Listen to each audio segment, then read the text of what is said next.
Pan, kita tidak akan mengkonsentrasikan kepada food estate. Justru kita ingin kontrak farming itu dibangun untuk Indonesia ke depan. Mengapa food estate ini bukan menjadi opsi? Karena ini adalah pendekatan di mana negara menguasai produksi secara sentralistik. Yang kedua, kepastian hasil tani hanya pada mereka yang berada di kawasan food estate. Kritik terhadap program food estate atau lumbung pangan disampaikan calon presiden nomor urut 1 Anies Baswedan. Alih-alih melanjutkan, Anies menawarkan program kontrak farming untuk menggantikan sistem food estate yang kini tengah digarap pemerintah.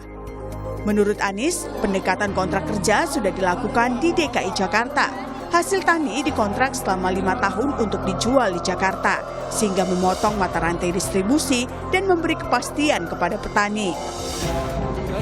Namun Ketua Dewan Pengarah TKN Prabowo Gibran, Airlangga Hartarto, tidak setuju dengan ide kontrak farming yang digagas Anies Baswedan untuk menggantikan food estate. Menurut Airlangga, kontrak farming berujung pada petani yang tidak punya tanah. Contracting farming adalah farmer yang nggak punya tanah. Jadi kalau di Pulau Jawa banyak yang menjadi pekerja buruh. Nah, kita tidak mau itu. Kita mau farmer yang punya tanah. Oleh karena itu kita kembangkan yang namanya food estate di luar Jawa dan di Papua. Jadi tentu lebih sejahtera dengan menggunakan food estate dari Pokoknya tadi saya sampaikan, kita mau petani punya tanah. Sehingga petani sejahtera, bukan pekerja petani. Sementara itu, pengamat pertanian menilai program food estate tidak berjalan dengan baik karena selalu berganti lokasi setiap terjadi pergantian presiden. Oleh karena itu, jika program food estate hendak dilanjutkan, sebaiknya tidak berpindah-pindah. Tetapkan saja satu lokasi siapapun yang nanti sebagai presiden Indonesia, sampai kapan, mungkin sampai 20-30 tahun lagi, ditetapkan saja satu lokasi dan mari kita fokus untuk lokasi tersebut. Jangan pindah-pindah dari satu lokasi ke lokasi yang lainnya. Itu. Dan usulan saya adalah gambut 1 juta hektar, karena apa? Lahan tersebut sudah betul-betul rusak berat. Nah, lalu bagaimana cara memilih lokasi? Untuk memilih lokasi yang tepat, kembangkan saja dalam skala kecil-kecil. Mungkin hanya skala beberapa ribu hektar atau paling ya sampai 10-20 ribu hektar. Tidak perlu dalam wacana skala besar sampai jutaan hektar, dan itu pasti gagal. Food estate atau lumbung pangan menjadi salah satu program strategis nasional pemerintahan Jokowi di tahun 2020 hingga 2024. Food estate mencakup sektor pertanian, perkebunan, dan peternakan di suatu kawasan. Proyek ini tersebar di sejumlah wilayah, di antaranya Kalimantan Tengah, Sumatera Utara, NTT, Yogyakarta, Jawa Barat, hingga Papua. Program food estate sudah dicanangkan sejak era Presiden Soeharto hingga Susilo Bambang Yudhoyono. Tim Liputan, Kompas TV.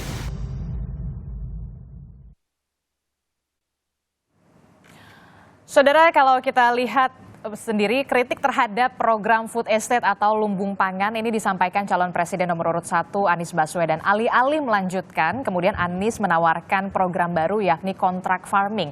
Sebelumnya PDI Perjuangan kita tahu partai yang mengusung Ganjar Mahfud ini juga mengkritik food estate. Tapi program ini kemudian justru didukung oleh pasangan calon Prabowo Gibran. Kita bahas di pagi hari ini bagaimana soal nasib program food estate atau lumbung pangan di tangan 3 paslon Pilpres 2024. Sudah ada juru bicara TPN Ganjar Mahfud di studio, Mas Ciko Hakim. Selamat pagi, Assalamualaikum Mas Ciko. Pagi, Disti. Dan juga ada Dewan Pakar TKN Prabowo Gibran, Pak Muhammad Jafar Hafsah, yang juga sudah hadir ke studio. Selamat pagi. Selamat pagi, Assalamualaikum. Waalaikumsalam warahmatullahi wabarakatuh. Dan juga melalui sambungan Zoom ada Dewan Pakar Timnas Anies Mohaimin, ada Mas Fadil Hasan. Selamat pagi, Assalamualaikum Mas Fadil. Waalaikumsalam. Apa kabar? Baik, alhamdulillah. Saya ke Mas Fadil dulu ya. Ini berbicara soal food estate. Ternyata food estate ini bukan barang baru, di era Soeharto juga sempat dilakukan. Ini namanya Mega Rice Project. Kemudian juga di era Presiden Susilo Bambang Yudhoyono juga sudah dilakukan, namanya Merauke Integrated Food and Energy Estate. Nah, kemudian kita tahu pasangan Anies Mohaimin ini secara terang-terangan belak-belakan mengganti food estate ini dengan kontrak farming. Apa keunggulannya? Ya, terima kasih. Selamat pagi semuanya. Jadi pertama-tama saya ingin menyampaikan ya bahwa yang disampaikan oleh Pak Anies Baswedan itu adalah sebuah konsep yang disebut sebagai kontrak farming ya, yang sebenarnya itu agak berbeda dengan pengertian food estate. Perbedaannya? Jadi kalau food estate itu adalah merupakan sistem produksi, ya kan, dan perluasan areal ya. Kemudian kalau kontrak farming itu adalah sebenarnya lebih kepada sebuah sistem kepastian untuk penjualan produk yang dihasilkan dan kepastian dari sisi harga. Nah, dan apa yang disampaikan oleh Pak Anies itu berarti adalah bahwa Pak Anies akan memelihara dan mengembangkan sistem produksi yang sekarang ini sudah berlangsung, ya, di mana petani itu menjadi bagian yang paling penting dalam proses produksi dan pengelolaan budidaya pertanian ini, gitu kan. Kita kan tahu bahwa misalnya padi kan hampir semuanya itulah petani, ya kan. Kemudian jagung, kedelai dan seterusnya itu kan semuanya skala-skala usaha yang dikelola oleh petani, begitu. Jadi ini yang ingin disampaikan oleh Pak Anies itu seperti itu. Nah, yang terkait dengan food estate yang sedang akan kita bicarakan itu adalah bahwa kita mengetahui semua ya, sejak zaman Pak Harto, zaman Pak SBY dan zaman Pak Jokowi ini, semua proyek food estate itu berakhir dengan sebuah kegagalan, ya. Dan ini dan ini juga secara resmi sudah disampaikan oleh BPK. Ya. BPK itu dalam auditnya itu menyatakan bahwa proyek food estate ya yang dilaksanakan sekarang ini itu sudah salah sejak perencanaannya, gitu kan. Dan kemudian juga yang kedua, dari berbagai ahli ya menyatakan bahwa food estate ini melanggar kaidah-kaidah ilmiah dalam sejak awal perencanaan sampai pelaksanaannya itu. Nah, oleh karena itu Pak Anies yang terkait khusus dengan food estate ini, tentunya kalau misalnya beliau terpilih sebagai presiden di tahun 2024, itu akan melakukan evaluasi, ya kan, akan melakukan konsultasi dengan semua stakeholders, gitu, ya kan. Tapi saya tambahkan sekali lagi, tapi sesuai dengan tema kampanye pasangan Capres-Cawapres nomor 1 ini, yang itu adalah perubahan. Maka kalau misalnya kita kategorikan proyek food estate ini ke dalam tema perubahan itu, maka yang akan kita lakukan itu adalah kategori bahwa kebijakan tersebut akan dikoreksi. Akan dikoreksi, begitu ya? Ya. Saya dari Mas Fadil bilang katanya dari era Pak Soeharto, kemudian era SBY sampai era Jokowi, food estate ini dianggap bisa dikatakan program gagal. Benarkah demikian? Baik, Adisti. Pemirsa, ya, yang pertama kalau kita berbicara food estate, itu sebenarnya itu diterjemahkan sekarang ini adalah lumbung pangan. Nah, maka lumbung pangan itu kemudian dilaksanakan di dalam bentuk ada perluasan areal baru, ada peningkatan kualitas areal baru, dan ada pada areal yang sudah existing dilaksanakan. Nah, kemudian dengan corporate farming di situ ya. Jadi dikerjakannya dengan dari hulu tengah hilir, kemudian terkoordinasi semua bagaimana dalam melaksanakan daripada pertanian itu. pangan itu, usaha apa itu. Jadi dari hulu penyiapan sarana produksinya, kemudian di situ on farmnya, kemudian nanti pengolahan pemasarannya dan lain-lain. Nah kemudian kreditnya disatukan di situ, kemudian semua aspek mengenai pertanian, makanya disebut corporate farming. Itulah yang saya diberikan istilah pada periode Jokowi itu adalah lumbung pangan itu, yang juga disebut food estate. Estate sendiri kan perkebunan.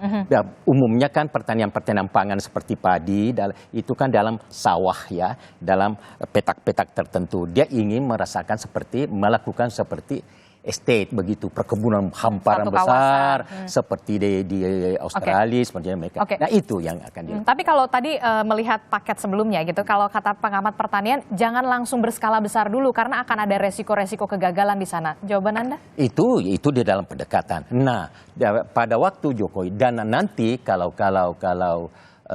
Prabowo ya Gibran menjadi presiden, maka food estate yang akan dilakukan adalah yang terkoordinasi baik pada lahan lama, lahan baru, dan lahan yang ditingkatkan. Jadi dikombinasi intensifikasi dan ekstensifikasi di situ. Cuman dilakukan dengan corporate, dengan satu manajemen ya bisnisnya, sehingga dia dapat memberikan nilai tambah kepada seluruh komponen-komponen yang melakukan sebagai aktor-aktor daripada petani tanaman pangan tadi. Ada petaninya, ada pengusahanya, ada industrinya, ada gudangnya, dan lain sebagainya. Itu dilaksanakan. Nah, maka tempatnya adalah di daerah-daerah yang sudah mapan, ya, seperti di Karawang, di Jawa Tengah, di mana untuk di luar Jawa seperti yang di luar Jawa, seperti Papua, NTT.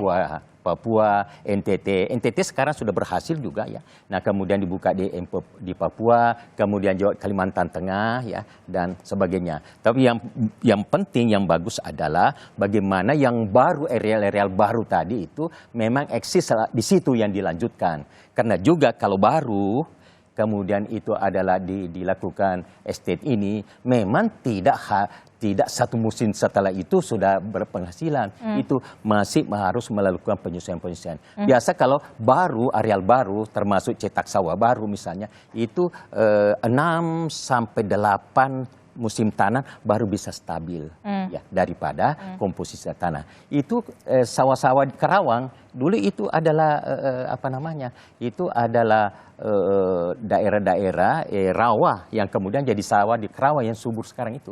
Nah itu beberapa puluh tahun baru dia bisa eksis sebagai sawah yang baik. Itu di daerah Karawang. Ya, tapi kalau misalkan kemudian di daerah di Kalimantan tidak mungkin kemudian ditanami sebagai padi karena rawa gambut tanahnya. Sekarang sudah bisa dengan teknologi.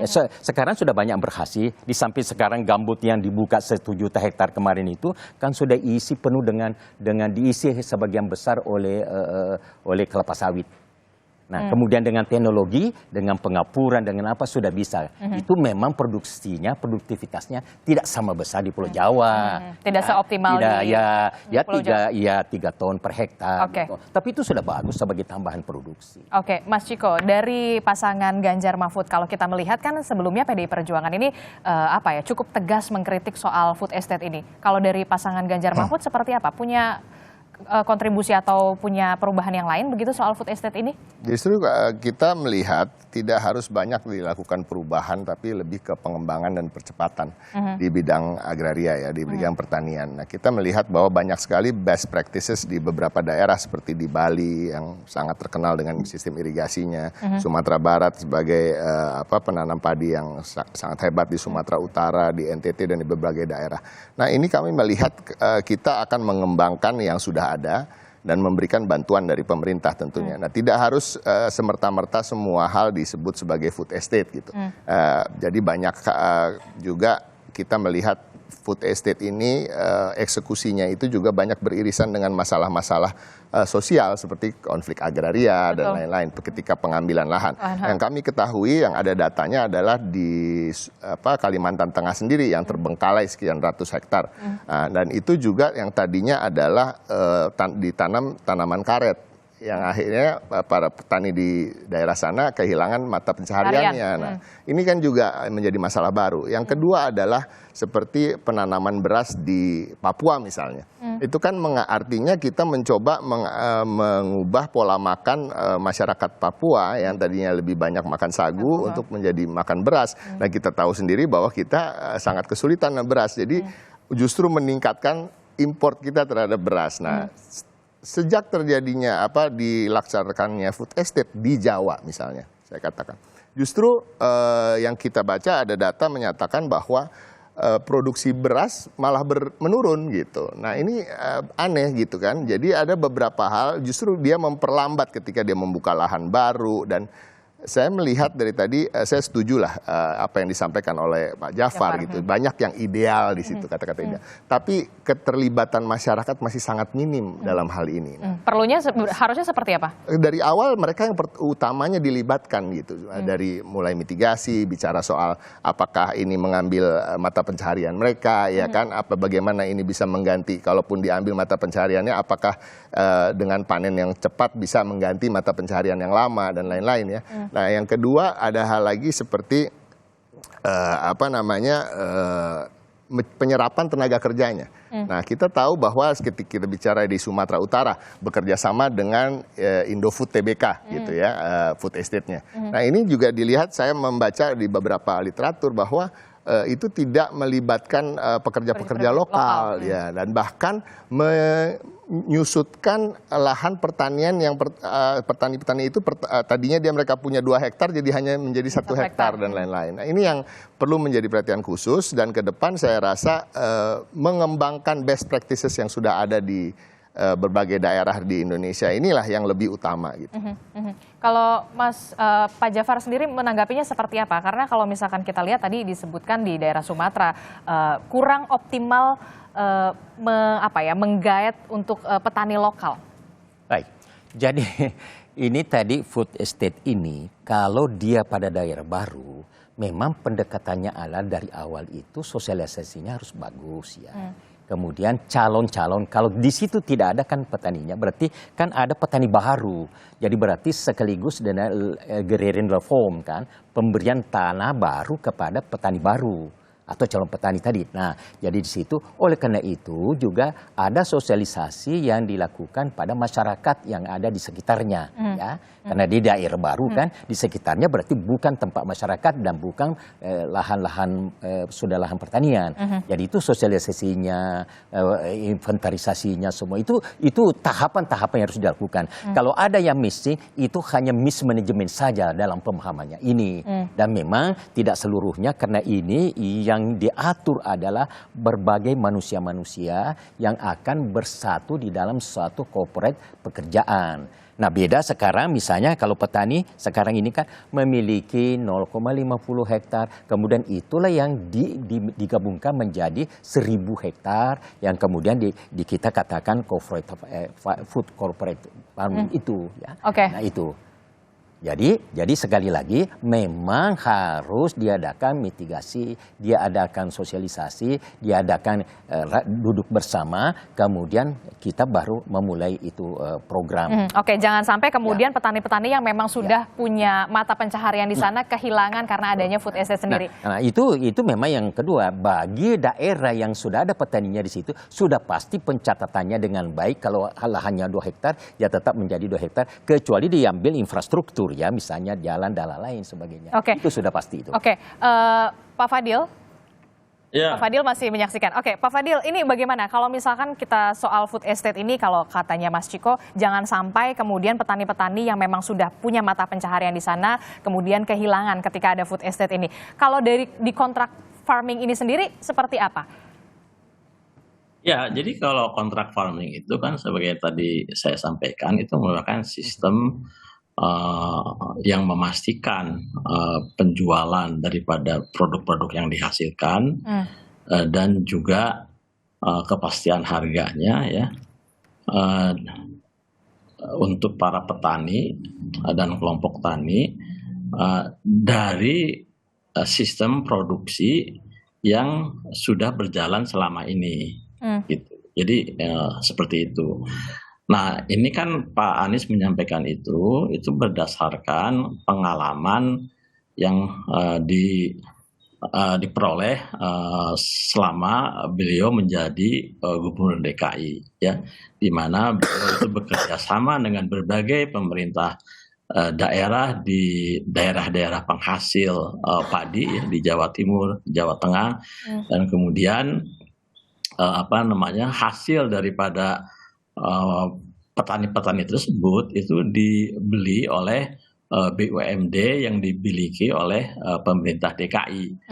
Dan dengan demikian maka harga yang diperoleh oleh para petani di daerah tersebut itu stabil dan cukup tinggi di satu sisi, dan juga kemudian ada kepastian daripada pasar bagi produk-produk mereka. Di sisi lain kemudian masyarakat di Jakarta, para konsumen itu mendapatkan harga, ya, yang relatif terjangkau, ya, dibandingkan kalau misalnya pemasaran daripada produk-produk tersebut itu melalui jalur distribusi dan pemasaran yang sangat panjang, ya, dan tidak efisien, yang itu menyebabkan kemudian harga di tingkat petani rendah, sementara harga di tingkat konsumen itu tinggi, gitu, karena hilang di perjalanannya tersebut. Itu satu. Nah, kemudian yang kedua, kalau yang terkait dengan food estate, ya itu kan sebenarnya merupakan pengembangan, ya, perluasan dalam sistem produksi, gitu. Ya kan? Nah, dalam kaitan ini Pak Anies, ya, kalau kita baca visi dan misinya itu akan membenahi secara komprehensif dan menyeluruh sistem produksi yang pertanian atau pangan yang ada sekarang ini dari hulu sampai ke hilirnya. Nah, kalau di hulunya ini yang terkait dengan food estate-nya itu tentunya kita akan melakukan, ya, berbagai pendekatan, strategi, ya, dan program yang berbeda dengan apa yang dilakukan sekarang ini dan selama ini. Oke, perbedaan yang sangat krusial. Pertanyaannya tadi Pak Jafar Hafsah menyatakan akan melakukan apa yang disebut sebagai corporate farming, itu kan pengelolaannya itu. Nah, kalau kami itu akan melakukannya dengan cooperative farming. Jadi petani-petani itu akan didesain, ya, untuk menjadi anggota koperasi, ya kan. Mereka memiliki lahan, ya, atau kalau di daerah baru itu lahan itu diberikan oleh negara, ya. Kemudian mereka berkelompok dan kemudian mereka akan bergabung menjadi membentuk sebuah koperasi, ya kan. Tidak melibatkan korporasi. Ya, kalau korporasi itu kan pengelolaannya itu dilakukan korporasi, ya, korporasi. Kalau kami itu dilakukan secara kooperatif, secara melalui institusi, ya, koperasi itu. Nah, mengapa demikian? Ya kan, kami kan juga mengetahui misalnya program-program serupa yang dilakukan di berbagai negara, terutama di Malaysia. Di Malaysia itu ada yang namanya FELDA, ya kan, program Federal Land Development Agency. Seperti itu. Jadi petani diberikan lahan, kemudian mereka membentuk koperasi, ya kan, seperti itu. Nah, jadi itulah salah satu perbedaan pokok, ya, antara yang akan kami lakukan dan dilakukan oleh pasangan lain. Jadi kita pendekatannya itu adalah koperasi, ya, koperasi, dan itu juga saya ingin menyampaikan di situ mengapa koperasi, karena itu kita ingin menghidupkan, ya, dan memberdayakan kembali koperasi, ya, sebagai salah satu bentuk usaha sesuai dengan amanah konstitusi kita. Oke, berarti tidak melibatkan korporasi, begitu ya? Atau tetap melibatkan korporasi? Dalam hal korporasi bukan berarti tidak terlibat, bisa saja nanti kan kita bekerja sama, ya kan. Koperasi itu bekerja sama dalam mekanisme misalnya penjualannya, ya kan. Tapi nanti yang akan berperan dari sisi produksi, ya kan, dan pengolahannya kemudian itu adalah bentuk usaha koperasi yang dibentuk oleh para petani tersebut. Oke, Pak Jafar, Ya. tanggapan Anda? Jadi tadi kita ulangi ya, yang disebut kontrak farming yang dikemukakan oleh calon presiden itu berbeda dengan food estate. Ya, jadi kontrak farming itu berada di dalam food estate itu. Ya, nah itu ininya. Jadi bagian dari itu. Nah, jadi di dalam food estate ini, ya, Jadi maksud Anda cuma perbedaan nama saja? tidak perbedaan nama, lain memang, bukan perbedaan nama. Nah, kalau corporate farming itu hanya bagaimana menjamin pasar, ya, menjamin pembelinya.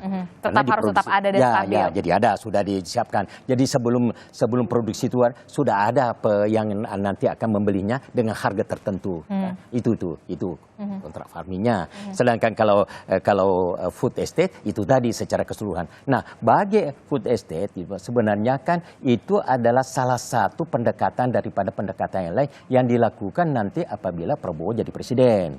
Semuanya program intensifikasi, Ekstensifikasi. ekstensifikasi.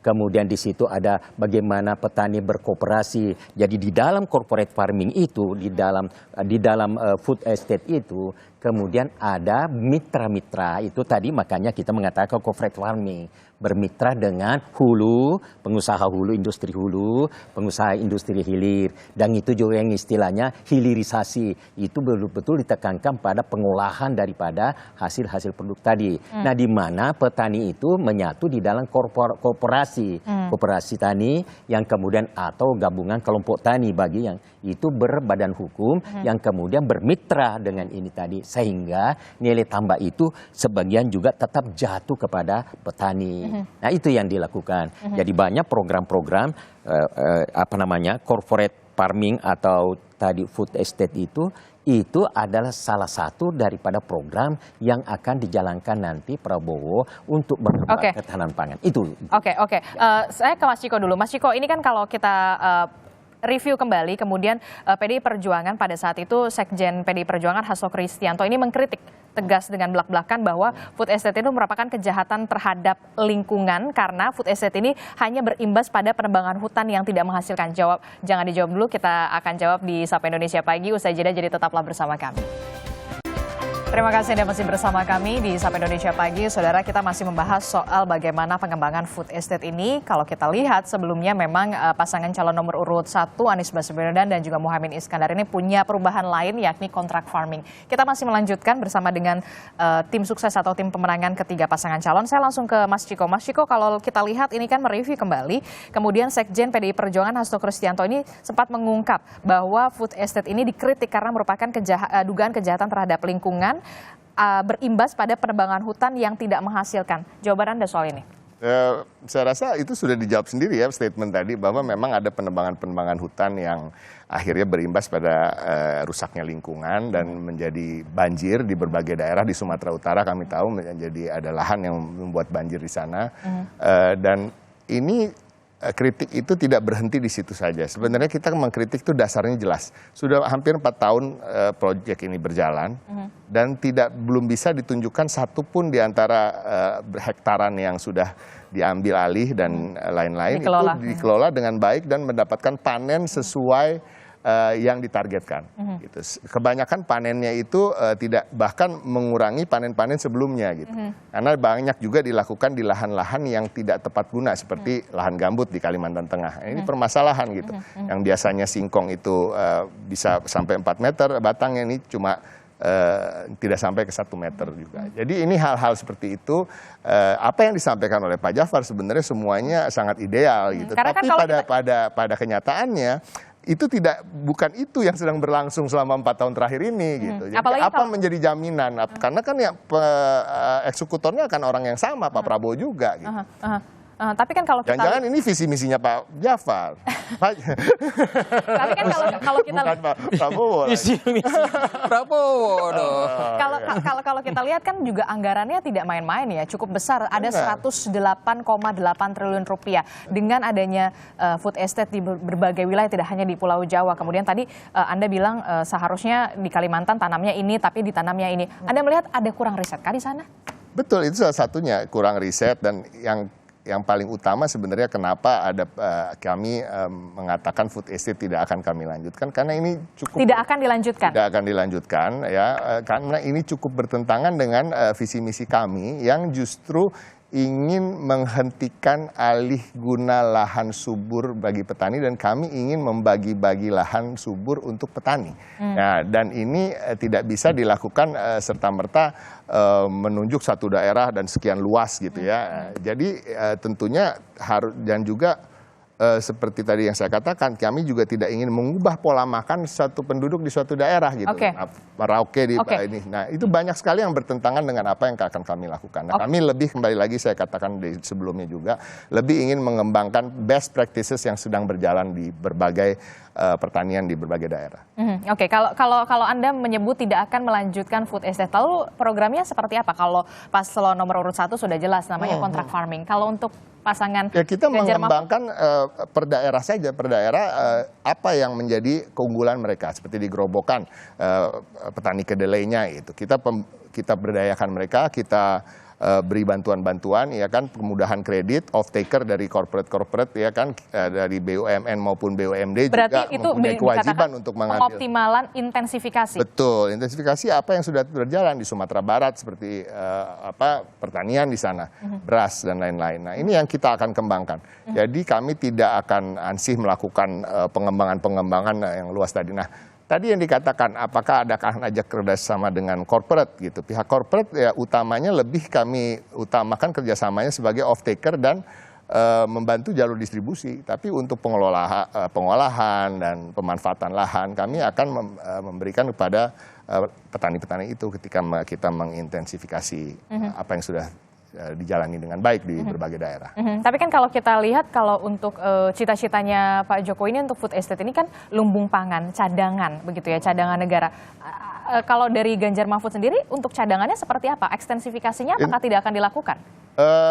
Tentu, tapi tetap seperti yang saya katakan tadi, seperti di Gerobokan sendiri kan kita tahu mempunyai hasil-hasil pertanian yang luar biasa.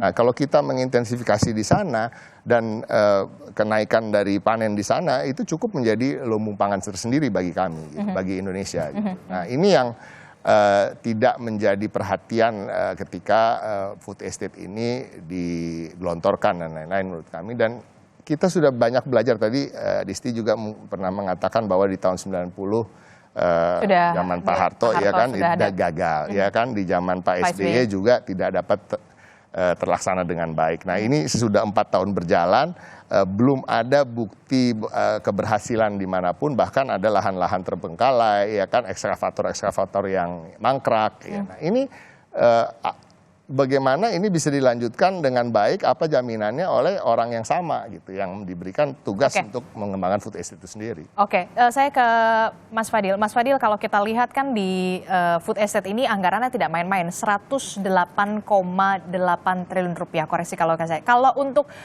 pasangan Anies Muhaimin ini untuk kontrak farming rencananya akan anggaran yang kita berencana ya, karena kan belum tahu ya siapa yang terpilih nanti.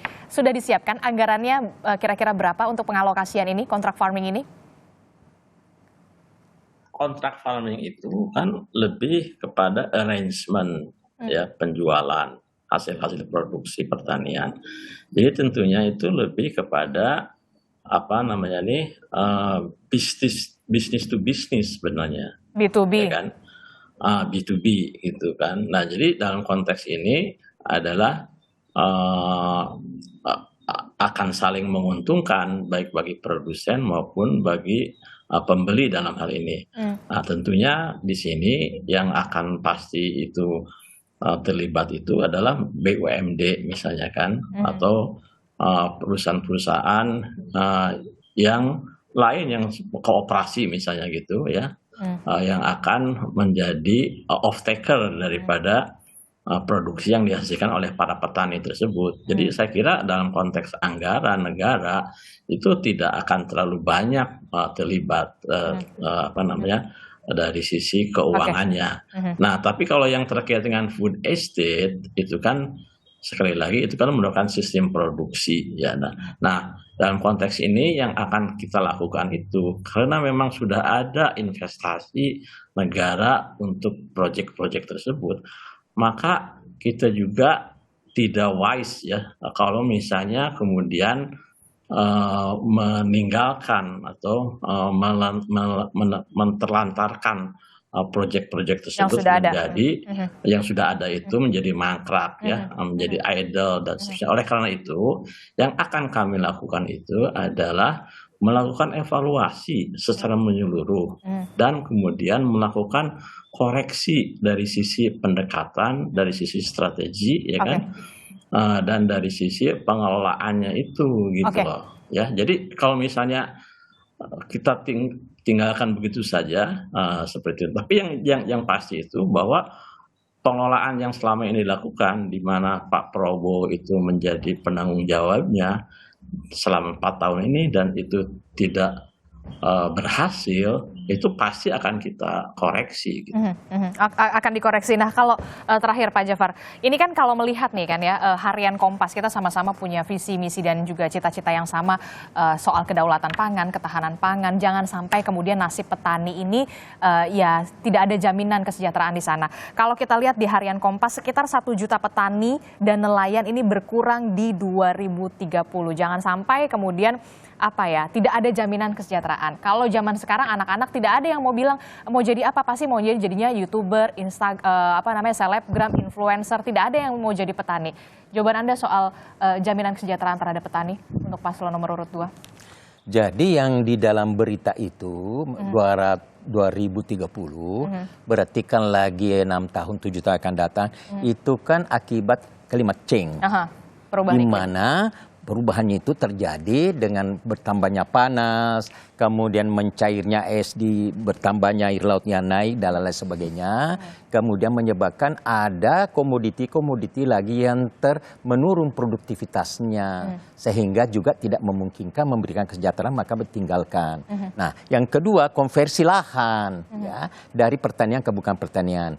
Maka jawabannya itu adalah bagaimana sekarang memang nanti pada waktu